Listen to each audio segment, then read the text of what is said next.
காளாஞ்சிய வாங்கினோடனே அந்த கொடிச்சியில வரையறதுக்குரிய துணியை வாங்குவாங்க. துணியை வாங்கி ஒரு ஆர்டிஸ்ட கொடுப்பாங்க, சித்திர பல்லுகிட்ட கொடுப்பாங்க. அதான் அந்த முருகண்ட படங்கள் அதெல்லாம் தேடி வடிவா தூக்கி போட்டு கொடுத்தோம். கொடுத்த அப்புறம் அவன் வீட்டுல கொண்டு வந்து அந்த கயிறுகள் எல்லாம் கட்டி அதெல்லாம் கட்டி போட்டு எல்லாம் சுத்தி ஒரு தாம்பாளத்துல வச்சு தங்கட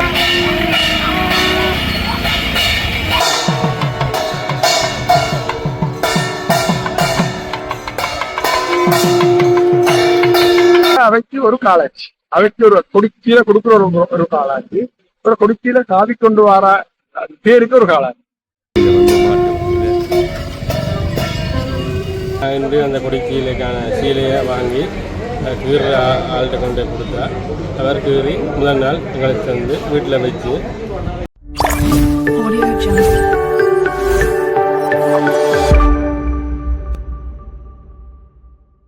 வணக்கம். இப்போ நான் நிற்கிற இடம் வந்து யாழ்ப்பாணம் நல்லூரில் வந்து இன்றைக்கு வந்து ஒரு அற்புத நிகழ்வு நடக்க இருக்கின்றது சொன்னால் கொடியேற்ற திருவிழா 2025க்கான ஆரம்பமாக இருக்கின்றது. கொடிச்சீலை வந்து பட வரைவு நிகழ்வு வந்து அவையிட்ட கொண்டு போய் காளாஞ்சி கொடுக்கும் ஒரு அற்புத நிகழ்வு பார்க்க போகிறீங்க. என்னோட சேனலுக்கு நீங்கள் முதல் வந்திருந்தால் மறக்காமல் சப்ஸ்கிரைப் பண்ணி உங்கள் ஆதரவு தாங்க. வாங்க இந்த காணொலிக்குள்ளே போவோம்.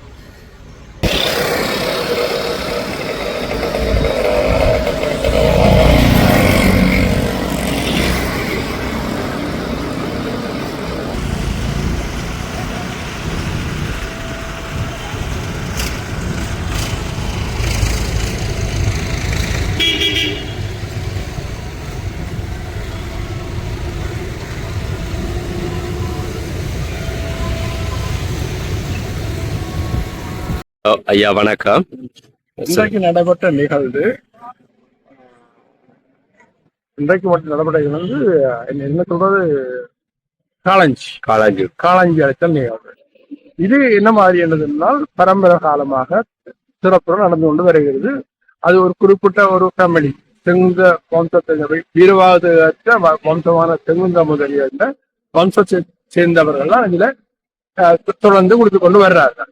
அப்ப அவர்கள் இப்ப 4, 5 இது 5வது பரம்பரையா இருக்கணும்னு நான் நினைக்கிறேன். அப்ப அவை என்ன செய்யணும்னா அவைக்கு ஒரு காலாச்சு, அவைக்கு ஒரு கொடிக்கீழ கொடுக்குற ஒரு காலாச்சு, ஒரு கொடிக்கீழ சாதி கொண்டு வர தேருக்கு ஒரு காலாச்சு. தேர்மடம் வந்து சட்நாதர் கோயில் ரோட்ல இருக்கு தேர்மடம். அந்த தேர் வந்து இந்த கொடிக்கீழ கொடுக்கறதுக்காகவே எங்களுக்கு தெரியாம முதலே செய்து அந்த தேர் நிக்குது. நாங்க சின்ன பிள்ளையா இருக்கக்கூடிய ஒரு தேர் நிக்க எப்ப செய்தது எங்களுக்கு தெரியாது. ஐ திங்க் 100 வருஷம் இருக்கலாம். அப்ப அவைக்கும் ஒரு காளாஞ்சி கொடுத்து என்ன தேரை காவி கொண்டு வர போறது தேர் தானே. இந்த களஞ்சியை காவி கொண்டு வர போறது தேர் கொடிச்சி, அந்த களஞ்சியில கொடிச்சியிலே காவி கொண்டு வர போற தேர் என்ன படிக்காது.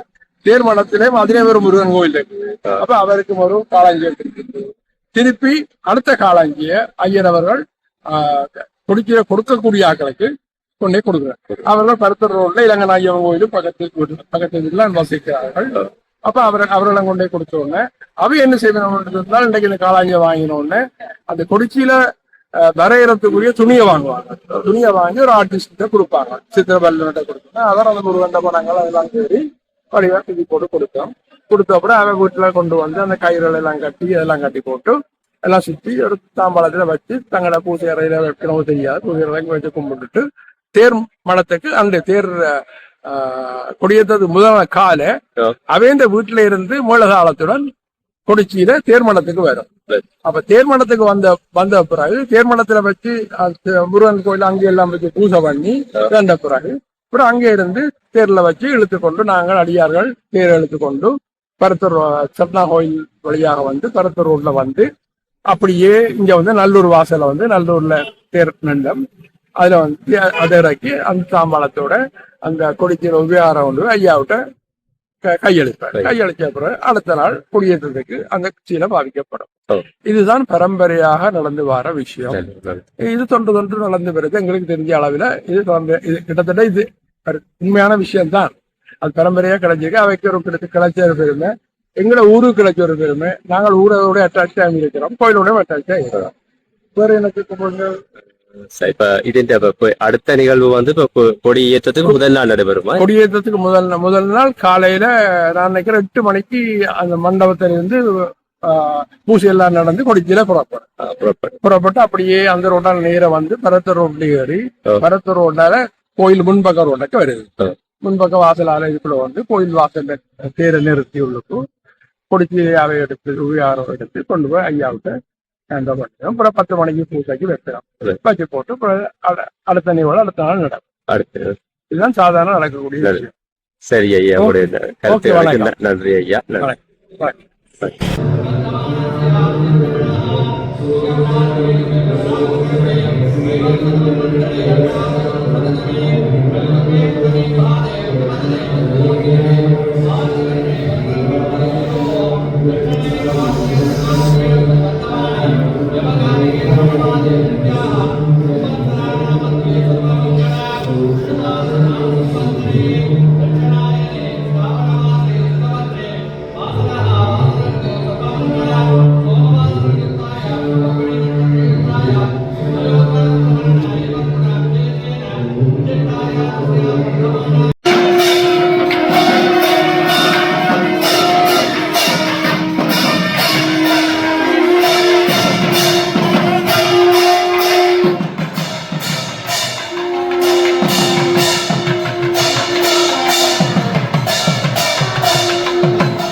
மங்கள வாத்தியங்கள் இழக்க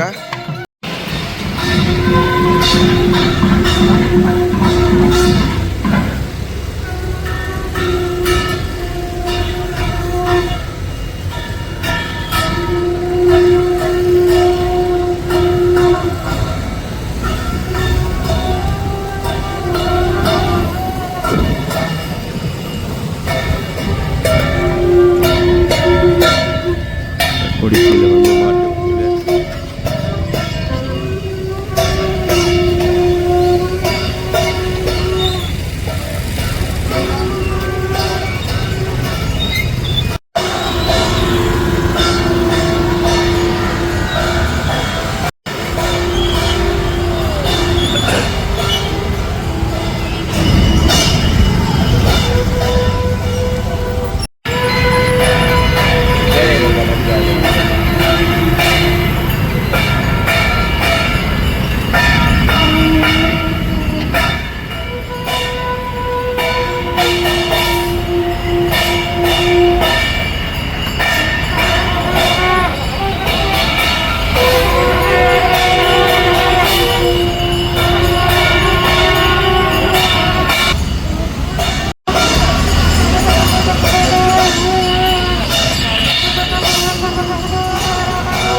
பசுமி அப்படி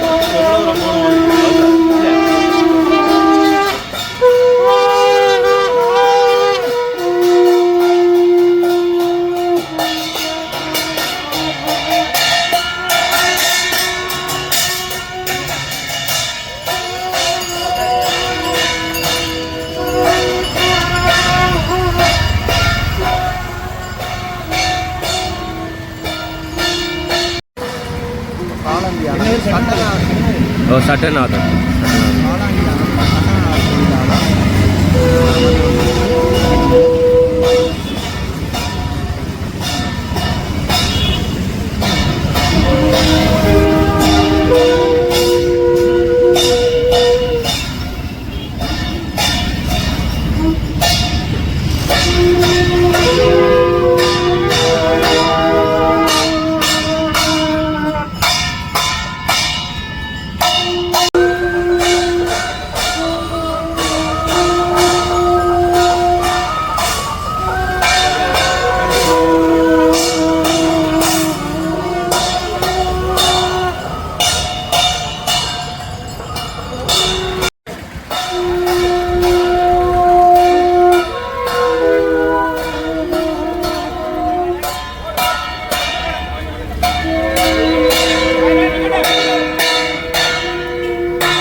இந்த மில்லில் தாங்க வந்து அந்த காளாஞ்சி கொடுத்துட்டு கொடிச்சியில் எடுத்து கொண்டு போகிறவன் நிறைய நிகழ்வை வந்து நீங்கள் பார்க்க போகிறீங்க பாருங்க. இப்போ வணக்கம் அம்மா.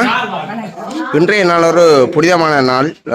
உங்களுக்கும் அனைவருக்கும் புனிதமான நாள். நல்லூர் ஆலயம் தொடங்குவதற்கு முதல் பார்த்தீங்கன்னா காளாஞ்சி எடுப்பு ஒரு நிகழ்வு ஒன்று நடக்கிறது. அது வந்து மிகவும் விமர்சையாக நடக்கிறது. அது அன்றைய வகையில் பார்த்தீங்கன்னா இன்று அந்த காளாஞ்சி ஆனது உங்களிடம்தான் கொண்டு வந்து கொடுப்பது என்பது எனக்கு இன்று தான் தெரியும்.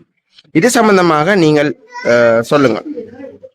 இது வந்து எங்களுக்கு தொன்று பல காலமா 4 தலைமுறையாக இது நடைபெற்று வருகின்றது. எங்களுடைய தாயாரின் தந்தையர் சிவஞான முதலியார் அவர் பரம்பரையில் இப்ப நல்லூர் கோயில் எப்பொழுது சாவித்து அதுக்கு கொடியேற்ற திருவிழா தொடங்கிச்சதோ அன்று தொடக்கம் எங்களுடைய பரம்பரை தான் இந்த கொடிச்சீலையை செய்து வருகிறார்கள். அது எனது தாயாரும் தந்தையார் சிவஞான முதலியார் என்று. சிவஞான முதலியாருடைய காலத்துல இந்த கொடிச்சிலே தலையில வைத்து கொண்டு போகப்படாது, நாங்கள் ஒரு தேர் ஒன்று செய்து தேரில உருட்டி கொண்டு போகணும் என்று அவர் விரும்பின காரணத்தால செங்குந்த மக்கள் எல்லோரும் சேர்ந்து ஒரு தேர் செய்து நாங்கள் சட்டநாத சிவன் கோயில உள்ள வேல்முருகன் ஆலய மடம் ஒன்று அமைத்து அதில் சுருக்கி ஒரு வேல்முருகன் ஆலயத்தை உருவாக்கி அந்த மடத்துல தேரை விட்டு இருந்தது. அப்புறம் இங்க கொடிச்சிலே நாங்க கொண்டு போய் தேரில வச்சு அதுல பூசைகள் சங்கட்டம் எல்லாம் செய்துதான் இழுத்து கொண்டு போறது. எனது தாயாரும் தகப்பன சிவஞான முதலியார் பரம்பரை. பிறகு எனது தாயார், பிறகு எனது அண்ணா மூத்த சகோதரன் பிறகு இப்ப அவருடைய மகன் பாபுஜன் அதை செய்து கொண்டு வருகிறார். விடு நாங்கள் காலாஞ்சு எங்களுக்கு ஆரம்பத்துல காலாஞ்சு தந்த பிற்பாடு நாங்கள் அதை கொடிச்சிலேயே வடிவமைத்தோம். என்னுடைய தாயாரின் காலத்துல நான் சின்ன பிள்ளையா இருக்கேக்குள்ள எங்களை வீட்டிலேயே ஒரு ஐயா வந்து பெரிய கட்டில வச்சு சீலையில வச்சு கொடிச்சில வரைவேன். ஆனா இப்பொழுது நாங்கள் அது கொண்டு இருக்கிற ஒருவரிடம் கொண்டு போய் அதை கொடுப்போம். அவர் அதை வரைந்து தந்த பின்பு எங்களுடைய குருக்கள் ஐயாவிடம் அதை கொண்டு போய் நாங்கள் கொடியேற்றத்துக்கு ஏற்ற மாதிரி அதை சுருக்கி அதை கட்டி எல்லாம் தருவார். நாங்கள் அது முதல் நாள் எடுத்துக்கொண்டு வச்சு அடுத்த நாள் காலம் கொடியேற்றத்துக்கு முதல் நாள் காலமே எங்களுடைய வீட்டுக்கு அம்மா வேண்ட காலத்துல கோயில்ல இருந்து மேளதாளங்கள் பட்டுக்குடியல் எல்லாம் வந்துதானே கொண்டு போறது. ஆனா இப்ப நாங்களே இங்க மேளம் பட்டுக்குடியெல்லாம் நாங்களே தயார்படுத்தி இங்க காலமே நாங்கள் இங்க இருந்து மேளதாளத்தோட நீங்கள் அதாவது இப்பொழுது அதே உங்கள் பாட்டனின் ரதத்தில் தான் அந்த கொடிச்சீலையானது எடுத்து செல்லுவீர்களா? அதே ரதத்தில தான். ஆனா இப்ப அதை கொஞ்சம் நாங்கள் காலத்துக்கு காலம் அதை கொஞ்சம் திருத்த வேலையில் இருந்தா திருத்த வேலையில் செய்து அதே ரதம் தான் இருக்கு. அதே ரதத்தில் கொடியேற்றதுக்கு முதல் நாள் நீங்கள் இங்கிருந்து அந்த கொடிச்சீலையானது எடுத்து செல்லப்படும். கொடிச்சீலை இங்க இருந்து எடுத்து செல்லப்பட்டு வேல்முருகன் ஆலயம் சட்டுநாதர் ரோட்ல இருக்குது. அந்த வேல்முருகன் ஆலய மடத்தில் உள்ள தேரில் வைத்து அதுல இருந்து எங்களுடைய சமூக மக்கள் எல்லோருமாக சேர்ந்து அதை இழுத்துக்கொண்டு பருத்துறை வீதி வழியாக நல்லூர் கந்தசாமி வழியாக அடைவோம். அது நாங்கள் கொடியேற்றத்துக்கு முதல் நாள் 10 மணி பூசைக்கு முதல் அங்கே போய் சென்று. சரி, ஓகே. சரியம்மா, கதைத்து இந்த ஒரு வரலாற்றை கூறியதுக்கு மிக்க நன்றி. இந்த வரலாறு கடத்தப்பட வேண்டும். இன்னொரு காணொலியில் சந்திப்போம்.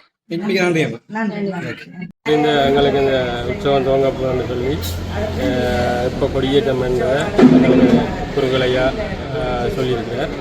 இன்று அந்த கொடிச்சீலைக்கான சீலையை வாங்கி கீற ஆள்கிட்ட கொண்டு கொடுத்தா அவர் கீறி முதல் நாள் எங்களுக்கு தந்து வீட்டில் வச்சு அடுத்த நாள் நாங்கள் தேரில் கொண்டு போய் நல்லூர் கோயிலும் குறுக்கலையாடும் ஒப்படைப்போம். நன்றி.